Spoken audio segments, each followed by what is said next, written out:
Welcome to the History Hunter. Welcome to our small adventures with the World War II time frame. Today we're going to show you something really cool here on the beach. It's a German World War II Stützpunkt, meaning a defensive location that the Germans had here on the beach, protecting a massive German World War II airfield. So join us. Let's go out and find the path together right now. That is one of the first features here. I'm very lucky to be joined by both Bunker Buster Girl and Eagle Eyes. But where are we, Eagle Eyes? We are on the Atlantic Wall. We are most definitely on the Atlantic Wall. But Bunker Buster Girl, what is the whole purpose of this German World War II position here? To protect the airfield behind us. That is exactly what it's all about. This little Stützpunkt had one purpose: to protect the investment of the massive German World War II airfield, which is just behind us. Many of the features here along the Atlantic Wall, they don't look like much, but put them together in a system and they really matter. And that is exactly what the Germans did here. They said, we need to protect this airfield, but we need to have some machine gun position, anti-aircraft gun positions, minefields and all of that. And they implemented all of that in the area that you see here. So imagine further down at the beach, there were several layers of barbed wire fencing system, thousands of mines, and there were already also mines in between here. But right here, that is our very first little thing that tells us that the Germans really meant business. This is a German World War II machine gun bunker. It's called a machine gun Tobruk. And basically it looks like this. That is a formidable position to be able to take out so many of the incoming enemies invading this beach. And you can see it's just a tiny little hole, but put an MG42 in there and thousands of rounds. Guess what? Nobody would be able to come this way here.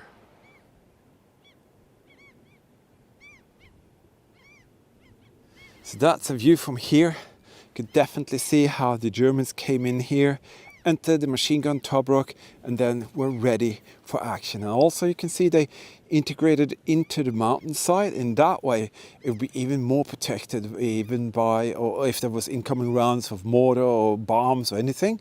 And you can see it's kind of just on the top of this little hill here, and blasted it out, put the MG bunker inside, and then boom, ready to take out anything that would come through this flank area here.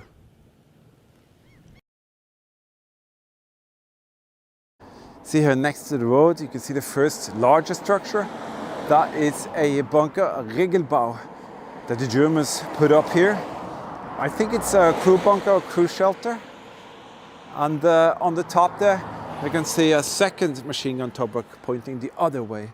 This thing here could have been a crew shelter, or I've read that it was also a first aid station. And I'm going to use this flashlight here when I get in. It's a Ruben X2. If you ever want an incredible flashlight to go exploring with, I can definitely recommend this thing here. Ruben X2, it's saving my life over and over out there. So you can see there's actually a stairway going up there. So we're going to check out what that is. And boom, see how powerful this little thing is? Nevertheless, this is a room where the Germans had some gear. I'm not exactly 100% sure what exactly they had here, but I think they could have had a bunker oven there, meaning that they had crews in here being sheltered from the weather conditions, and that is what I think was here. But as I said, they had a dressing station here for wounded soldiers as well, and I think that actually took place in here. So just a tiny little room. You can see the bunker oven was definitely once upon a time right there, and that would have looked something like this. Yeah, and you have cable and communication coming in there. So definitely a little important position on the stronghold here. Now we're going to go up the stairs here, and we're going to see what is on the top there. Pretty fascinating to see this little Stützpunkt. tons of small features. As I said, the only purpose was to protect the airfield which is behind us, and also to be able to prevent any invasion coming from the beach. This here is to lead the rainwater down, see here, and this is wood.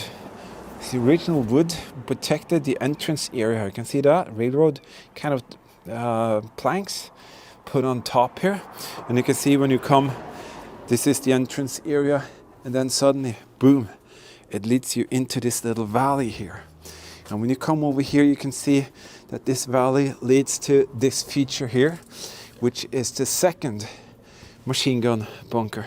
It's a bit difficult to see now because the sun is pointing towards us, but you can see here, it goes up to where the second machine gun position would be. The ammunition storage is right here, and you can see that it's blocked off, so it's dark inside there. But this was a very important place for the Germans because, as I said, the airfield is just next to there, and to be able to protect the beach and the airfield at the same time was kind of win-win for the Germans. Right there, that is pretty cool because you can almost see all of it. What is it, Eagle Eyes? It's an MG Tobruk. It's a machine gun Tobruk. So this is the third one. And over the hill, on the other side of the beach there, of the dunes, there are something really interesting that I want to share with you. But this here is the third MG Tobruk. And you can see they made this protective wall next to the Tobruk here. That is right there. And when you come over here, you can see they had this little area here where they had camouflage canvas stretched on top of the side wall there, maybe ventilation there, and then you have the steel ring where the formidable MG 42 or 34 would be attached, and then boom, again you can see they're really having the possibility to take full control of this area. And these sand dunes are moving all the time. When the Germans were here in the 40s, these sand dunes was much lower. There were almost no sand dunes at all of this height. You're going to see when you come to the other side, they are pretty high, but they were almost gone, and they could see all the way down to the beach line from here. If you see here, they made this protective kind of entrance area, stacked up some rocks, but they used the original nature kind of here, and then this wall on the side, and then you can see this is where they came into the machine gun bunker, that tiny little opening there. And this could also have been used as a fighting position. You can put a mortar here or something like that, and then if the enemy tried to come up here, you can meet them with more machine guns or Panzerfaust or Panzerschreck, whatever needed. That could be placed right here, and then boom, they could take you out if you try to come down the beach here. So now we're going to get to the beachhead here, and it's actually a pretty cool beach.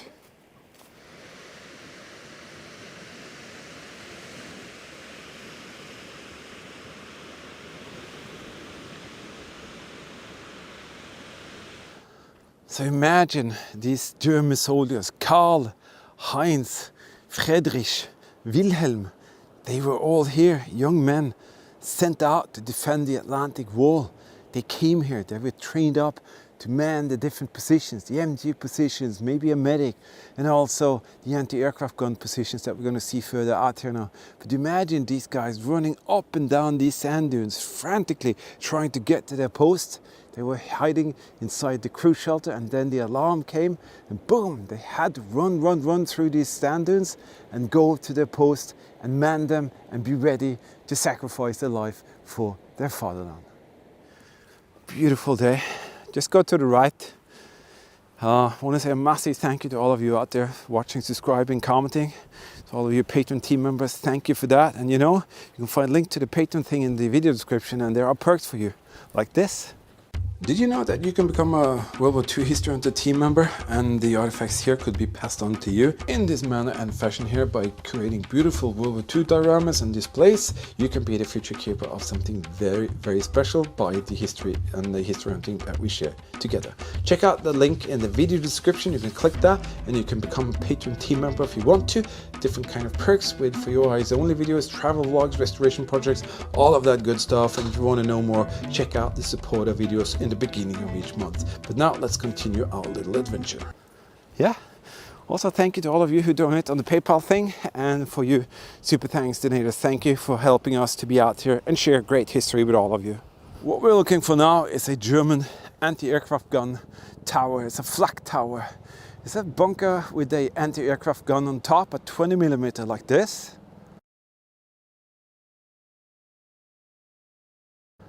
And that was put right down at the beach here.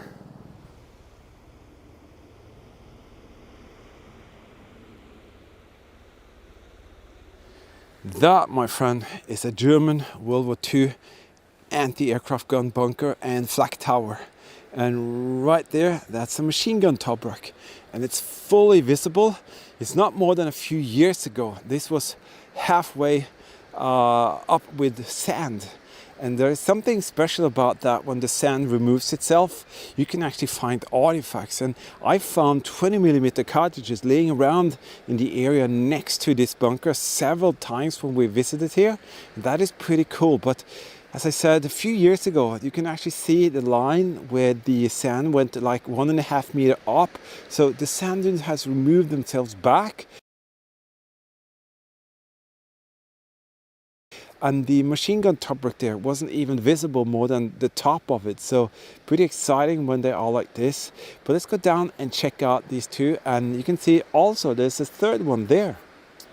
That is a very powerful German anti-aircraft gun position. On the top there, they could have had a 20mm gun with either one barrel like this, or two, or even three. And they had the staircase going up. On the top was the gun, munition storage, rangefinder, all of that. On the bottom, munition storage and place for the crews to be. As I said, the sand just a few years ago was all the way up here, and you couldn't see it underneath or this part here. And this is where you could enter the bunker. It's a room almost completely filled with sand. See here, it's not easy to see. Let me grab my flashlight again. Boom, boom. There you go. You can see it's just a tiny little room. Very often munition, or the crew could come down if the intense bombardment would come. And you can see there's a ventilation thing going through, meaning they had a bunker oven in there heating the thing, keeping the munition dry and keeping the people or the crew warm. See here, there's a bitumen. Still bitumen here on the wall. That is to prevent it from taking in water. You see that? Since it's next to the water here, and the bitumen is coming off in flakes like that. So they boiled it, heated it, and just slammed it on. And you can see here there's also a secondary station here, and that is where Eagle Eyes is sitting on the machine gun tobruk, which is fully visible. But that was never fully visible earlier. It was almost 100% covered in the dunes. So very special to see that actually fully up there. So you can see here, entrance area. You cannot go in full height, and you can see Eagle Eyes up there sitting in the hole for the MG. And there would be a position here. You could have munition. There would be a little shelf there, and the munition would be stored in the room that I am in, and a communication post with a radio so they can communicate with the other positions and take orders of where to fire the machine gun.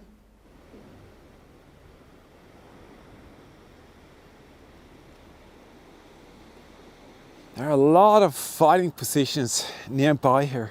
On this hill there was a fighting position, and next to that there used to be a small barrack, a wooden barrack. And there are a couple of machine gun positions on the lower part here. But we are going to take you up to the second anti-aircraft gun flak tower, one that you can actually walk on top of, so you can see what it would look like on the first one.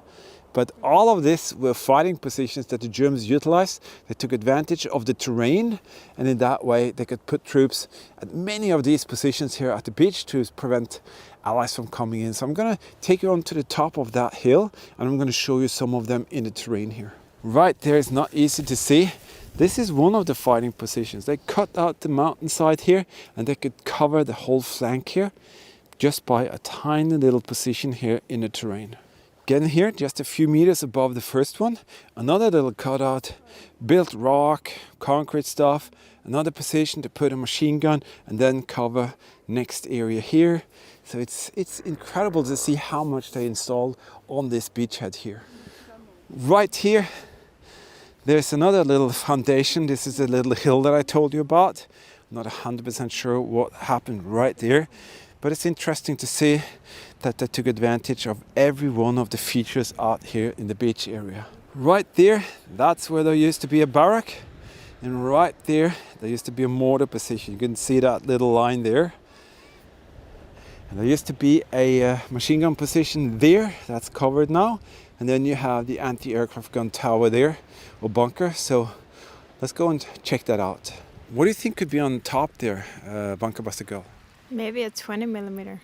Yeah, could look something like this. Or maybe one of these.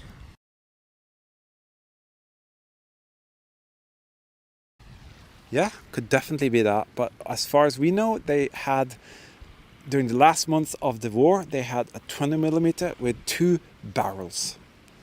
Let's check this out. There's some kind of feature on the side here that could be a secondary munition storage. I really couldn't tell you. This is basically just a covered entrance area. See here? And use that Rubin X2 again. And then you have pretty well preserved little room here. You can see, I'm not sure how they managed to get all of these rocks in here. But you can see even the wood strips are still here. These were very well ventilated because you're close to the ocean line. Salt water and spray and all of that. And you can see most definitely another position where they had the bunker oven. And this looks very much like the very first bunker we saw. So the main structure is the same. The other one could have been a medic station. I can see the electrics coming in there. So the first one could have been a medic station. This is definitely not one of them. This has got an anti-aircraft gun position on the top. So let's go on the top and check that out. There it is. This is basically, I'm just gonna, give me a second, I'll get to the top here. This is basically the same as the first one. And you can see in each and every one of these pockets they had munition stored up. It could also be a rangefinder to have control of the range. 2, the enemies perhaps coming in here, maybe with the aircraft or vessels. And basically that's what the whole point of this place was. These anti-aircraft gun positions, they could reach any aircraft coming in here trying to bomb the airstrip. And you can see there's actually even one machine gun Tobruk over there. But that's going to take part in a separate video that me and Eagle Eye is going to do, because he's studying a very special part of this region. And he's definitely going to share some really spectacular views with us and some really interesting stories around these bunkers. So right there you can imagine this very potent and powerful gun being ready to take out whoever came this way. And if you look here, you can see, seems like they had some kind of entrance here as well. And then you can see the first Tobruk or anti-aircraft gun position there with the Tobruk. The rest is behind the dunes. The airfield is over there. And now you get the picture of why the Germans installed there. They even blasted something in the mountainside, but that could have been something they built before they built this rigid structure here. So they could have put a anti-aircraft gun very quickly there. Then they built this, and then they had the full system of the anti-aircraft gun here and the other ones. And they put together, combined, was a very powerful solution to protect this German World War II airfield. Did you enjoy that, Eagle Eyes? Yes, I liked it very much. And I've actually got a project there myself that I'm going to do. Yeah, Eagle Eye has a project that he's kind of working on for you. We really liked it. If you did, you can help us out to reach more locations like this. We have this little super thanks feature here. That is basically your opportunity to help us to get some gasoline into the fuel tank and go out and find and share even more crazy stories with you. All of these artifacts, they take part in our Patreon team member thing. There are perks, as you saw, and this is one of them, like a little shadow box that we made. And all of these pieces that we find, we actually give them away. And as you can see here, we are in the History Hunter crib in our recording room, and a lot of these are coming your way later. Just want to say a massive thank you for being here, for watching, subscribing, commenting. You're going to help us out with the algorithm. You watch videos, you watch our videos more and longer, because that is definitely going to keep us out there longer. Me and Eagle Eyes, we just finished up a very interesting Luftwaffe airfield story, and you're going to see that it's an amazing place with some incredible bunkers and features. Also, we have a lot of new adventures coming up, so just stay tuned and we will share it all with you. Hit the notification bell, make sure that you'll be notified every time we release a new video, and before you know it, we will be out there with more. I'm going to say greeting from Bunker Buster Girl. She's not here today, but it was fun to have her tagging along out there. Always a pleasure when she does that. All right, stay safe, keep smiling. See you later, and goodbye. Bye.